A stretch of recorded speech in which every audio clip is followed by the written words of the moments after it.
Welcome back to All This Math. I am Professor Parker, and Assata's back with us. And for today's video, we're going to talk about something that I actually just taught to Assata, right? So we're going to share that lesson and that information with you.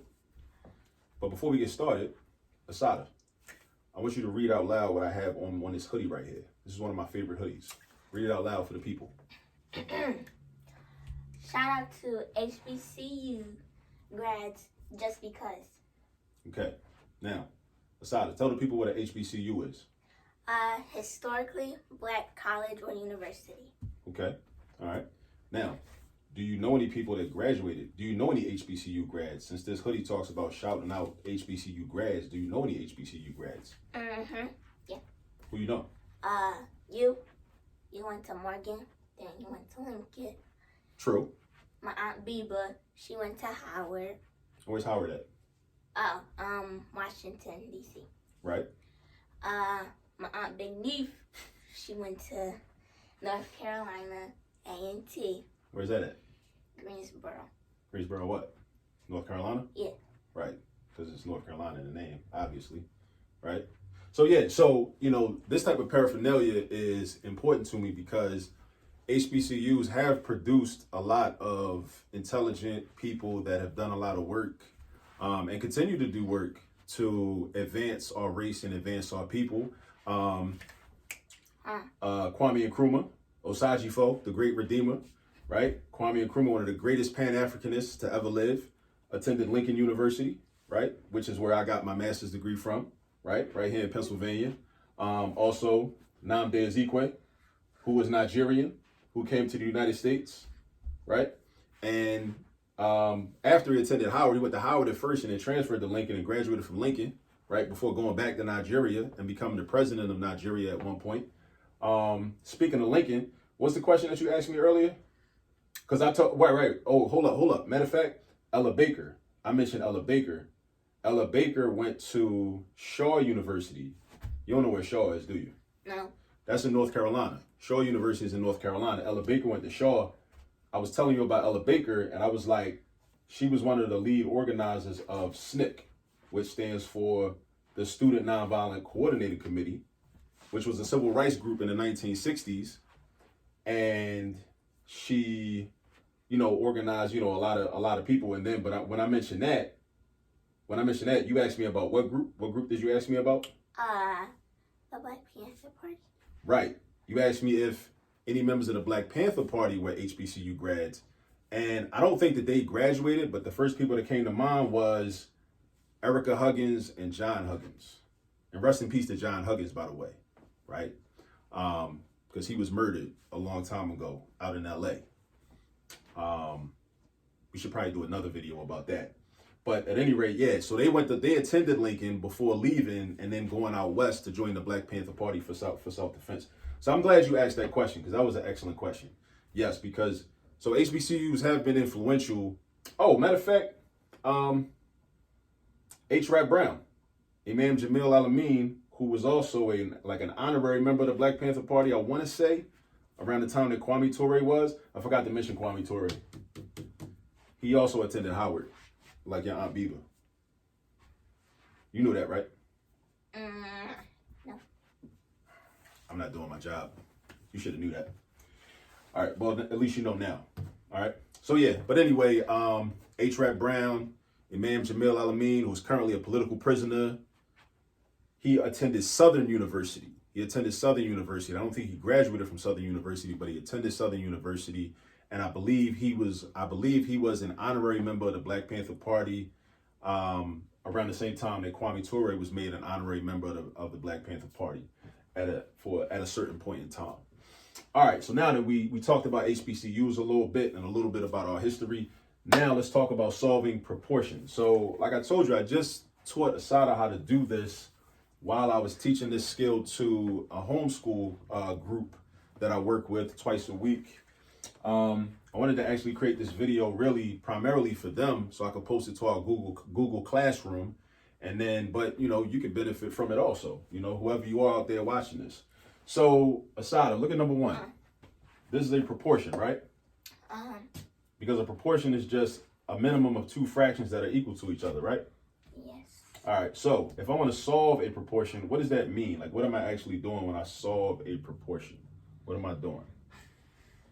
Well, okay, looks like you don't know. All right, so what you're doing is you see a variable. You identify the letter or the variable, because we got a number here, a number here, a number here, and a number here, right? That's a variable. So we need to know what number that is that makes this a true statement. So 16 divided by 6 is equal to 3 times what number divided by 9? So there's a step-by-step process that we could use to figure out what value D has. All right? So you remember what the first step is? Yeah. What is it? Cross multiply. Cross multiply. Cross multiply. Because what cross multiplying does is it helps us to get rid of the fractions. We want to get rid of the fractions to give us a more simplified equation. So we're going to cross multiply. So if you're taking notes, you want to write in your notes, step 1, cross multiply. And you want to go diagonal, you know, the way like, you know, your mom might cut your sandwich or whatever, you know, diagonal. So you're going to go like this, boom, boom, right? So now, what is 6 times 3D? That might look a little confusing, right? Because you say, well, how do I multiply a number by a letter? That's 18D. It's 18D, right? So basically, good job. You just multiply the numbers together. You do your 6 times 3, you get 18, and then you just write the D next to it. So then you write your 18D like right here. And then next to that, you bring this equal sign straight down. And then you do the other diagonal, 16 times 9. You know 16 times 9 off the top of your head? 144. How'd you know that? Because we did it earlier. Of course. All right. So she's right. It's 144. But another way that you can multiply 16 times 9 in your head is really by using what we call the distributive property, right? So if you thought of 16 as 10 plus 6, right? You take the 10, multiply by the 9, that'll give you 90. Then you take the 6, multiply that by the 9, that'll give you 54. Then you add 90 plus 54, you get 144. You can think of it as 90 plus 50, that's going to give you 140, because 9 plus 5 is 14. So 90 plus 50 is 140, and then you add that extra 4, that gives you 144. So that's another way to do 16 times 9 in your head without even breaking out the calculator, right? Because really, your brain is a calculator already. So you got 18D equals 144.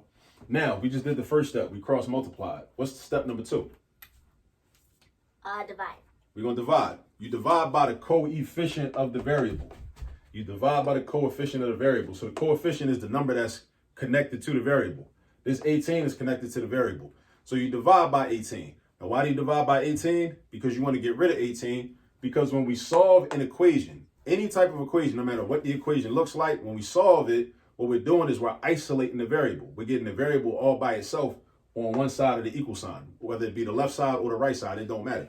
So we're going to divide by 18 on the left side, and 18 divided by 18 is going to be 1. And 1 times D is just D, just like $1 is a dollar. So you just write D right there. You bring that equal sign down again. But in algebra, because this is basically what we're doing right now, we're doing algebra. In algebra, it's all about balance, right, Assata? It's all about balance, right, Assata? Yes. Right, it's all about balance. So if I divide by 18 on the left-hand side, I got to divide by 18 on the right-hand side, right? So I got to do 144 divided by 18 over here. And for this, you might break your calculator out on this one. What's 144 divided by 18? Do you remember that from earlier? No. You don't? All right. So I would just use a calculator. So I'm going to grab my calculator real fast. And 144 divided by 18 is 8. 144 divided by 18 is 8. You just, use my little TI 30 from back in the day. All right. So 144 divided by 18 is 8. So that means that D equals 8. So that means that D is the value that's going to make this a true statement, right? D is the value that's going to make this a true statement. So we got 16 over 6 is equal to 24 over 9, which makes sense. All right. So now let's slide over here to number 2. All right. So number 2, Assata, can you read this proportion out loud? V84. Not V84, V over 84. V over 84 equals 2 over 21. Right. V over 84 equals 2 over 21. So we want to solve for V. So we want to know what value of V is going to make this a true statement. What number divided by 84 is equivalent to 2 divided by 21, right? So what's the first step? Cross multiply. Cross multiply. Cross multiply. Now, of course, for those of y'all watching, I know somebody probably watched this video like, you don't even got to do all that. Right. You're right. We don't have to do all that. As with any math problem, right, there are a lot of different ways to do it. This is just one particular way that we're utilizing for this particular video. So don't be offended if we're not using the method that you prefer to use. It's cool. It's all good. We don't want no problems, right? So you cross multiply. I'm going to switch the color up. What color should I use? Should I use green, pink? Pink. Pink. Of course you would say that. It's your favorite color, right? One of them. One of them, okay. So V times 21, and then 84 times 2. And what's V times 21 equal? 21V. Right. Not V21, you always put the number first. The number's your coefficient. So you're going to do 21V, bring the equal sign down. And then what's 84 times 2? What's 84 times 2? 168. Right. 168. 21V equals 168. Mm-hmm. Right? So if 21V is equal to 168, we're trying to get V by itself. We're trying to get V by itself. So what do you do with the 21? You divide by 21. We divide by 21 because that's the opposite of 21 times V. That's the opposite of multiplying by 21. And when we want to get rid of things in an equation, we do the opposite operation. So we're going to divide by 21 on the left side. And then on the right side, we're going to divide by 21 over here. So we got 21 divided by 21. What is 21 divided by 21? 1. 1. Because anytime you divide a number by itself, the quotient, which is the answer, is always 1. Like she said. Take her word for it. So 1V is the same thing as V. And then over here, you got 168 divided by 21. And 168 divided by 21. I'm going to bring out the calculator again for that. 168 divided by 21. 168 divided by 21 equals 8. I know. Yeah, you remember from earlier, don't you? So V equals 8. It's a coincidence. Both of our answers were 8 for each one, right? And now, so this makes sense because 8 over 84 is equal to 2 over 21 because 84 divided by 4 is equal to 21 and 8 divided by 4 is equal to 2. That makes sense? Mm-hmm. All right. So we're pretty much done here. Remember, when you solve proportions, it's a quick two-step process. You cross multiply, or at least one of the ways to do it. You can cross multiply and then divide by the coefficient to isolate the variable by itself. So in number 1, we had D equals 8. And number 2, we had V equals 8. It's not hard. It's really not that difficult. But you got to practice. You got to practice over and over again. And you got to already have a certain level of number sense in order to, apply these steps that we gave here. So a couple things I want to say. If you haven't subscribed to the YouTube channel, please subscribe to the channel and also turn on the post notifications so you'll be notified when we put up new content. So you can see Assata like doing math and dancing around and whatever she be doing. Also, follow us on Instagram.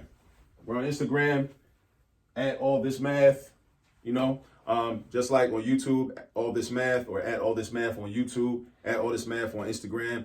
You'll be able to find content on the Instagram channel as well and other things that we're doing. Okay? Besides that, Assata, you want to say anything before we get out of here? Bye. She just kept it simple, straightforward and to the point. All right. Oh, wait. I got something to say. What you got to say? Shout out to my Aunt Biba and shout out to my Aunt Big Neef. Okay. And Nico. And Nico? Mm-hmm. You left some people out. Their feelings might be hurt. Who? What do you mean who? You got a lot of family. You got more aunts than that? Oh, you don't want to shout out Auntie Yana because she ain't go to HBCU? That's why. We always mess with her about that. But shout out to Yana too, right? Uh-huh. Okay, yeah. Shout out to Yana too. Shout out to everybody. Yeah, shout out to everybody. Shout out to everybody. All right? Mm-hmm. All right. Peace. Peace.